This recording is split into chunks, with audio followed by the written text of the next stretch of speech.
Hello everyone. So now we are done with the first chapter. We come on to the second chapter of science of class 6, that is components of food. Now you all know that ये हमने बात पहले भी first chapter में भी करी है कि आप और आपके फ्रेंड्स क्या खा रहे हो अलग अलग होता है, ठीक है। आप एक दिन में क्या खा रहे हो वो रात में अलग होगा, अगले दिन में फिर से अलग होगा, मतलब एक वीक में आप फिर से अलग अलग चीज़ें खाते हो। अब वो क्यों खाते हो? अब देखो, फर्स्ट एक्टिविटी हमारे पास है कि हमने सारी वैरायटी लिखी है। एनसीईआरटी में फर्स्ट टू दिए हुए हैं and we are asked to complete the table और कोई भी एग्जांपल्स देके we have to write. So मैंने ये एग्जांपल्स दिए हैं, कोई जो एनसीईआरटी में दिया हुआ ये है कि पंजाब में ग्रेन की आइटम कौन सी होती है। मक्की इज अ ग्रेन, उससे मक्की की रोटी बनती है, very famous in Punjab. Rajma बनते हैं, that is an item of dal, ठीक है। वेजिटेबल में हमने सरसों का साग लिखा है, ठीक है। सरसों का साग एंड मक्की की रोटी बेसिकली पंजाब की फेमस डिशेस में आती है, ठीक है। उसके बाद अदर्स में हमने कर्ड और घी लिखा है। कर्ड और घी बेसिकली पंजाब में बहुत ज़्यादा खाया जाता है, ठीक है, अदर स्टेट्स के कंपैरिजन में।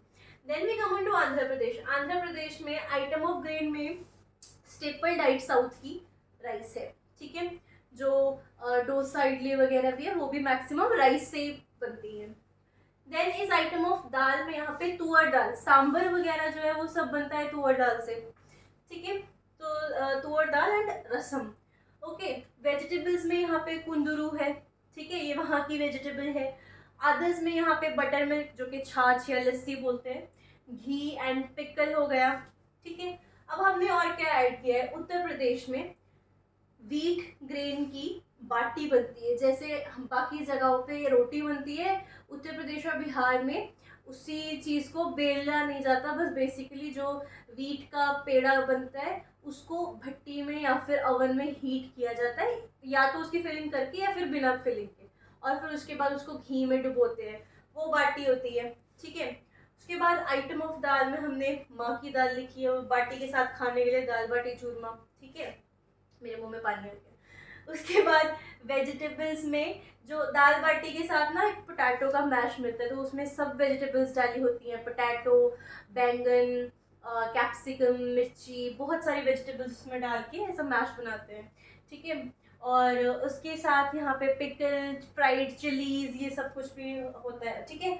उसके बाद बिहार में बाटी भी बनती है, रोटी भी बनती है, चावल भी बनते हैं। ऑब्वियसली ये सारी जगह अब हर कहीं बनने लगी है, कोई स्पेसिफिक वहाँ का नहीं रहा है, हर जगह हर चीज़ अवेलेबल है। बिहार में हमने एग्जांपल ले लिया ग्रीन में व्हीट रोटी का, ठीक है। द आइटम ऑफ दाल या आइटम ऑफ मीट है, यहाँ पे हमने यहाँ पे चिकन का ले लिया, कोई भी चिकन करी लगा लो, ठीक है, फिश करी लगा लो, एनी करी मीट की, नॉन वेज की। वेजिटेबल्स में मोस्टली बिहार यूपी वाली साइड में परवल एक वेजिटेबल है, हमारे इधर नॉर्थ इंडिया में बाकी जगह कम मिलती है ये। उसके बाद अदर्स में यहाँ पे भी कर्ड घी बहुत ज़्यादा खाते हैं सब लोग, ठीक है। उसके बाद हिमाचल प्रदेश में स्टेपल वहाँ की भी राइस आती है। दाल में हमने यहाँ पे मोठ दाल का एग्जाम्पल ले लिया, ऑब्वियसली दाल है तो हर जगह हर दालें अवेलेबल हैं। वेजिटेबल्स में हमने यहाँ पे अरबी ले ली है, ठीक है। और अदर्स में अगेन पिकल, कर्ड, ये चीज़ें भी हर जगह बनती हैं, ठीक है। तो अभी ये तो हो गई हमारी जो भी वैरायटी है, रीजन के हिसाब से हमने उनको अलग अलग डिफ्रेंशिएट कर दिया, ठीक है। अब हम इतनी वैरायटी क्यों खाते हैं, why do you think so? हमने इतनी वैरायटी लिखी है, सब दालें अलग है, सारी वेजिटेबल्स अलग है, सारे ग्रेन्स यूज हो रहे हैं जो वो अलग है ना। क्यों इतनी वैरायटी हमें चाहिए? Now we need all this kind of variety for nutrients. Okay, what are nutrients? Nutrients basically are something that we require for performing different functions. Now these functions can be of the muscles, of the brain, all the body functions. We need some energy for performing all the body functions, be it from inside, be it our physical work, okay, be it our mental work. Now what are nutrients? Nutrients are basically the components, these are carbohydrates, proteins, fats, even minerals and vitamins. All these are nutrients, right? We need different nutrients for different works. Like if you are wanting to have a perfect body, like a muscular body, your body will require more amount of protein and very less amount of fats, right? So these are all the nutrients which we need to maintain, which we need a balance in our body. Okay, so talking about the nutrients, how do you how do you test for different nutrients in a food substance? Here are various tests for like carbohydrates. Carbohydrate basically क्या होता है? कोई भी food में starch या sugar present होती है, right? Starch या शुगर को हम टेस्ट इस तरीके से करते हैं. Basically you take, mostly this test is done in potato. You take a piece of potato, you peel it, you cut it, okay. उसका जो कलर होता है that is like pale yellow, right? Then you will put a few drops, like 2 to 3 drops of iodine solution, dilute iodine solution, okay. Wait for a few minutes and the color of the patch जहाँ पे आपने iodine solution डाला होगा वो जो है that will turn into blue black, okay. If the color turns into blue black, जो कि potato में तो for sure करेगा, that means there is starch. It has a high amount of starch. So this is a test for starch confirmation. ठीक है, अब आप इसको पोटैटो के अलावा और भी फूड आइटम्स पे ट्राई करो जिनके ऊपर भी ब्लू ब्लैक कलर आया, starch is present in that. Then we come on to proteins. Now proteins, इसमें हम क्या करेंगे? हम पहले तो अगर हमारा फूड सॉलिड फॉर्म में है, ठीक है, उसको पहले हम मैश करेंगे प्रॉपरली, ठीक है. मैश करके उसमें हम उसमें हमने 10 ड्रॉप्स ऑफ वाटर डाला, ठीक है. फूड को मैश करके 10 ड्रॉप्स वाटर की डाली, फिर हमने 2 ड्रॉप्स डाली कॉपर सल्फेट की, ठीक है. इसको इसी रेशियो में ही डालना है तभी रिजल्ट आएगा अच्छे से. 10 ड्रॉप्स वाटर की डाली, 2 ड्रॉप्स डाली कॉपर सल्फेट की, उसके बाद हमने कॉस्टिक सोडा सॉल्यूशन की 10 ड्रॉप्स डालनी है, ठीक है. इस मिक्सचर के बाद we will get violet colour in the test tube. ये सब कुछ टेस्ट ट्यूब में किया हमने, फूड मैश करके टेस्ट ट्यूब में डाल दिया, उसमें वाटर की 10 ड्रॉप्स डाल के, उसके बाद इसकी 2 ड्रॉप्स डाल दी कॉपर सल्फेट की, उसके बाद 10 ड्रॉप्स अगेन डाल दी कॉस्टिक सोडा सॉल्यूशन की.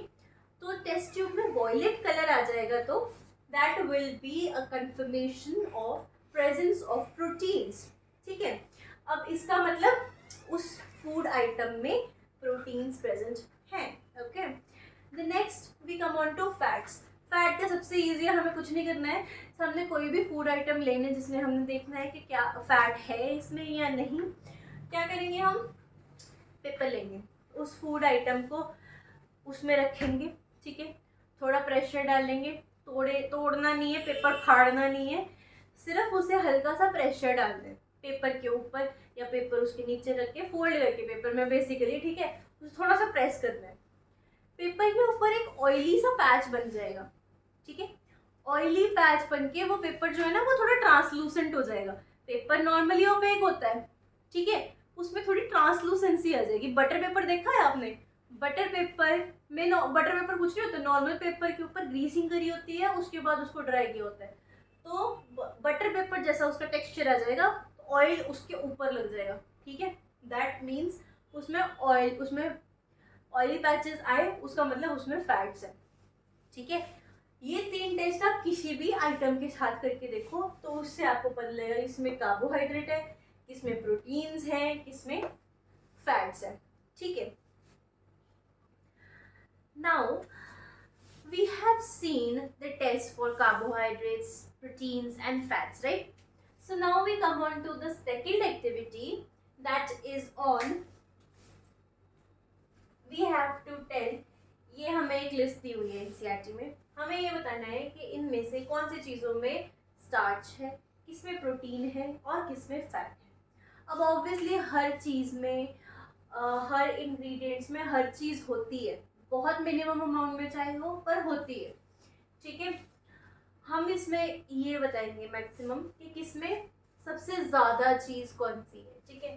फॉर एग्जाम्पल रॉ पोटैटो है, उसमें सबसे ज़्यादा स्टार्च होता है, ठीक है। रादर फैट तो होता ही नहीं है रॉ में, ठीक है, होता है बहुत मिनिमम अमाउंट में, ठीक है। मिल्क में सबसे ज़्यादा अमाउंट में हमें मिलता है फैट, सॉरी प्रोटीन। फैट भी होता है but that is not very much. Protein सबसे ज़्यादा मिलता है, ठीक है, मिल्क से, मिल्क या मिल्क प्रोडक्ट से, पनीर वगैरह से भी आप प्रोटीन के लिए खाते हो ना पनीर। उसके बाद हमारे पास ग्राउंडनट। ग्राउंडनट क्या होता है? मूंगफली। मूंगफली में हेल्दी फैट्स होते हैं, हेल्दी फैट्स, ठीक है। उसके बाद आते हैं हम अनकुक्ड पाउडर्ड राइस में। अनकुक्ड पाउडर्ड राइस में सबसे ज़्यादा होता है स्टार्च। अगेन कुक करने के बाद भी राइस में स्टार्च ही सबसे ज़्यादा होता है। प्रोटीन्स एंड फैट्स भी होते हैं बट बहुत ही ज़्यादा मिनिमम अमाउंट में। फैट थोड़ा ज़्यादा होता है, प्रोटीन बहुत कम होता है, ठीक है। उसके बाद हम आते हैं ड्राई कोकोनट में। इनमें भी फैट और प्रोटीन 1 या पॉइंट समथिंग की रेशो में है। सबसे ज़्यादा है starch, that is carbohydrates. Then is uncooked tuar dal. Uncooked tuar दाल में बेसिकली अब दालों के फंडे में क्या करना है, जो तो होगा, जहाँ पे टर्म आ गई अनकुक्ड, अनकुक्ड में सिर्फ प्रोटीन होगा। दैट इज वाई स्प्राउट्स, अगर आप सिर्फ स्प्राउटिंग करके खाते हो उसमें प्रोटीन्स मैक्सिमम होता है। अगर आप प्रोटीन रिक्वायरमेंट आपकी बॉडी की ज़्यादा है, आपको डॉक्टर्स बोलते हैं ना स्प्राउट्स खाने के लिए, अगर आपको मसल्स ज़्यादा चाहिए आपको, तब भी डॉक्टर्स रिकमेंड करेंगे, या कोई भी आप जिम में जाओगे आपको डाइट प्लान बनाएगा डाइटिशियन, आपको क्या रिकमेंड करेंगे? स्प्राउट्स बना के दालों के, ठीक है। क्यों बोलते हैं? क्योंकि जो कच्ची दालें हैं उनमें सिर्फ प्रोटीन होता है, फैट और स्टार्च बिल्कुल ही नहीं होता, ठीक है। तो ये सिर्फ अनकुक्ड के केसेस में है, ठीक है। तो जब आप उसको स्प्राउटिंग करोगे उसमें क्या रहा? सिर्फ प्रोटीन, ठीक है। जब तक आप उन स्प्राउट्स को कुक नहीं करके खा रहे हो उनमें प्रोटीन है। अगर आप कुक करोगे तो उसमें थोड़ा फैट और स्टार्च आएगा, ठीक है, बट फिर भी इतना नहीं होगा। कुक्ड दाल में फैट भी होगा, प्रोटीन भी होगा और स्टार्च भी होगा, ठीक है, तीनों चीजें होंगी। उसके बाद हम आते हैं वेजिटेबल और फ्रूट। ये अब स्लाइस और ऑफ वेजिटेबल या स्लाइस ऑफ फ्रूट में ऑब्वियसली सारे फ्रूट्स सारे वेजिटेबल्स के जनरलाइज मैं नहीं बता सकती हूँ आपको कि किस में स्टार्च ज़्यादा हो सकता है, किसी में फैट ज़्यादा हो सकता है, वो वेरी करेगा वेजिटेबल और फ्रूट्स के ऊपर, ठीक है।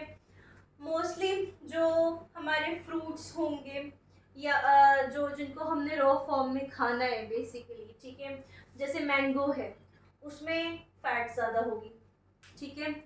बाकी कोई और फ्रूट है जैसे बनाना है उसमें पोटेशियम ज़्यादा होता है, उसमें भी फैट ज़्यादा होती है, ठीक है। वो हर फ्रूट के ऊपर डिपेंड करेगा। Similar is the case with vegetable.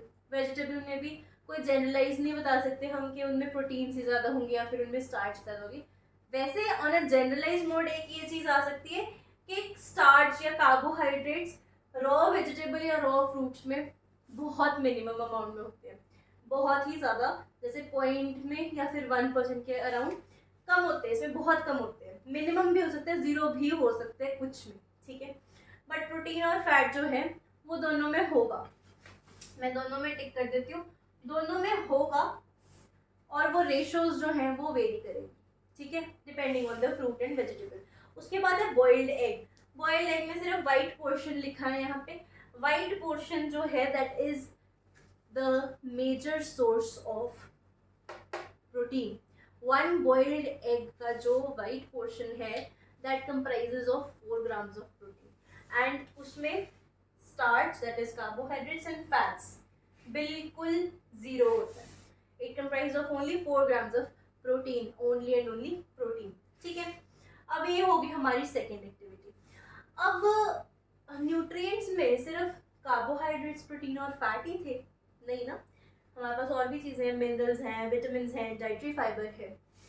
क्यों चाहिए ये चीज़ें? हमारे पास तो इतनी वैरायटी है, तो हमें ये क्या क्यों देखना है? हमें चाहिए, हमें ये क्यों चाहिए? पहली बात तो जो स्टार्च है या फैट्स हैं, इसका पर्पस क्या होता है? स्टार्च और फैट जो है ये बेसिकली एनर्जी गिविंग फूड्स है, ठीक है। इनको हम अदर नेम भी देते हैं एनर्जी गिविंग फूड्स। और प्रोटीन का मेन काम क्या होता है? Protein helps in repairing, repair करने के लिए बॉडी को। जब आप बॉडी बिल्डिंग करते हो तो आपको प्रोटीन रिक्वायरमेंट ज़्यादा क्यों होती है? क्योंकि जब आपने मसल्स ग्रो करवाने हैं, ठीक है, मसल्स ग्रो होने के लिए एक बार मसल टीयर हो सकते हैं, ठीक है, आपके मसल्स जो हैं वो स्वेल कर सकते हैं, आपके क्रैम्प्स पड़ते हैं ना जब आप हार्ड एक्सरसाइजेस लगाओ तो आपके एक बार क्रैम्प्स पड़ेंगे, उसके बाद आपकी मसल डेवलपमेंट स्टार्ट होती है, ठीक है, तो उसमें स्वेलिंग टीयरिंग सब आता है, ठीक है। उस चीज़ को रिपेयर करने के लिए आपको प्रोटीन्स चाहिए होते हैं, ठीक है। दैट इज़ वाई आपको ये बोला होगा आपके जिम इंस्ट्रक्टर्स ने या फिर डाइटिशियंस ने कि जब आप एक्सरसाइज करोगे आपका उस टाइम पे फैट लॉस या फिर मसल बिल्डिंग उस टाइम पे नहीं होगा।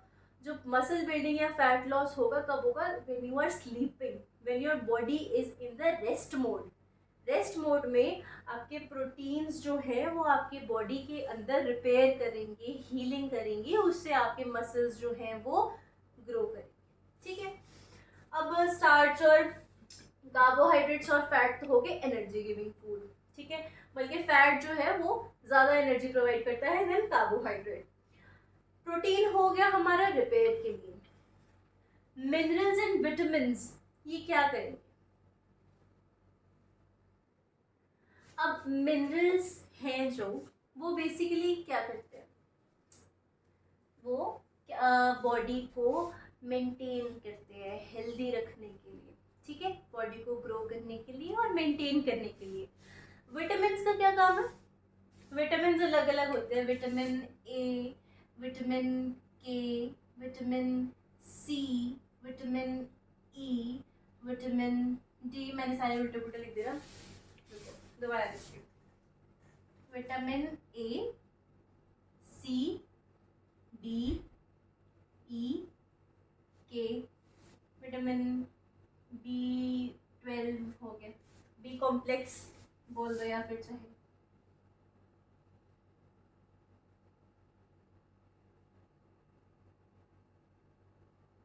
ठीक है। हमारे ये मेन विटामिन होते हैं। जो हमारा ए विटामिन है उसका मेन काम क्या है? हमारी आईज और स्किन, इनको मेंटेन करना और इनको हेल्दी रखना, ठीक है। विटामिन सी क्या करता है? स्किन को प्रोटेक्ट करता है, स्किन के ऊपर ही मेनली इसका फोकस होता है। और इम्यूनिटी, आपको कोई इन्फेक्शन हो जाए सब आपको क्या बोलते हैं? ऑरेंजेस खाने को, विटामिन सी लेने को, सिट्रस फ्रूट्स लेने को, कोई भी विटामिन सी वाली टैबलेट ज़रूर देंगे आपको, ठीक है। विटामिन डी, विटामिन डी कहाँ से मिलता है? सनलाइट से। विटामिन डी आपको चाहिए कैल्शियम के लिए, दैट इज फॉर बोन्स, ठीक है। विटामिन ई, विटामिन ई चाहिए होता है आपके हेयर, नेल्स, स्किन। अगर आप प्रॉपर विटामिन ए ले रहे हो तो आपके हेयर और नेल्स में कोई प्रॉब्लम नहीं आएगी, ठीक है। Vitamin K, that is required for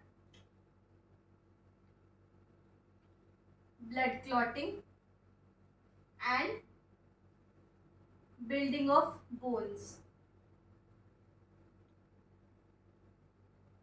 ठीक है। किसके लिए? ब्लड क्लॉटिंग और building of bones. Then is vitamin B complex, ये अब मैं इसका नीचे लिख रही हूँ, ये किस में हेल्प करता है? ब्रेन फंक्शनिंग में,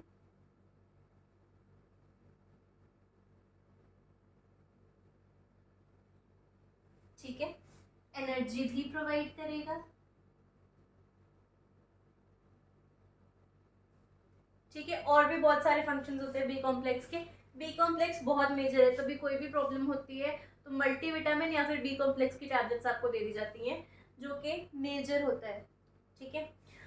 अब हमारे ये सारे हो गए विटामिन्स। मिनरल्स का मैंने आपको बता दिया, मिनरल्स हमारे बॉडी की ग्रोथ के लिए, रिपेयर के लिए, प्रॉपर मेंटेनेंस के लिए चाहिए होते हैं। इन सब के अलग अलग फंक्शंस हो गए। अब हमारे पास आता है डाइटरी फाइबर। डाइटरी फाइबर से क्या होता है? डाइटरी फाइबर हमें कोई फायदा नहीं देता वैसे, बट रफेज, रफेज जो आती है डाइटरी फाइबर से, वो हमें एक्सक्रीशन में हेल्प करती है, हमारी डाइजेशन प्रोसेसेस में हेल्प करती है, ठीक है, ताकि हम अब्जॉर्प्शन जो हमारे अंदर बॉडी में फूड की हो रही है वो प्रॉपरली हो सके, ठीक है। अब मिनरल्स, विटामिन, डाइटरी फाइबर हो गए, कार्बोहाइड्रेट्स, प्रोटीन, फैट हो गए, और क्या बचा? और बचा कुछ? बचा वाटर। कोई भी आप फ्रूट या वेजिटेबल जब काटते हो उसमें कुछ वाटर कंटेंट होता है ना, उसमें से, जैसे वाटरमेलन है, मस्क मेलन है, इनको जब आप काटते हो तो उनमें से पानी भी बाहर निकलने लग जाता है ना। उनमें से पानी निकल रहा है मतलब उसके अंदर वाटर कंटेंट है, राइट। तो हमारी जो बॉडी की नीड है वो उस वाटर कंटेंट से भी पूरी हो रही है। जो उसके अलावा और नीड है, जैसे कोई वेजिटेबल है, अब पोटैटो है, उसमें वाटर होता है, जब आप काटते हो हल्का सा पानी निकलता है उससे, है ना। टोमेटो में तो बहुत सारा निकलता है। कुछ हमारी बॉडी की जो वाटर की नीड है वो उससे पूरी होती है। उसके अलावा जो हमें वाटर चाहिए वो हम कुकिंग के वक्त उसमें डालते हैं खाने में, है ना, उसके साथ साथ कुक करते हुए हम उसके अंदर डालते हैं, ठीक है। तो उससे क्या होता है, हमारी जो वाटर की रिक्वायरमेंट है वो पूरी होती है, ठीक है। Now with this we are done with this. In the next video, we will continue on balanced diet and the deficiency diseases.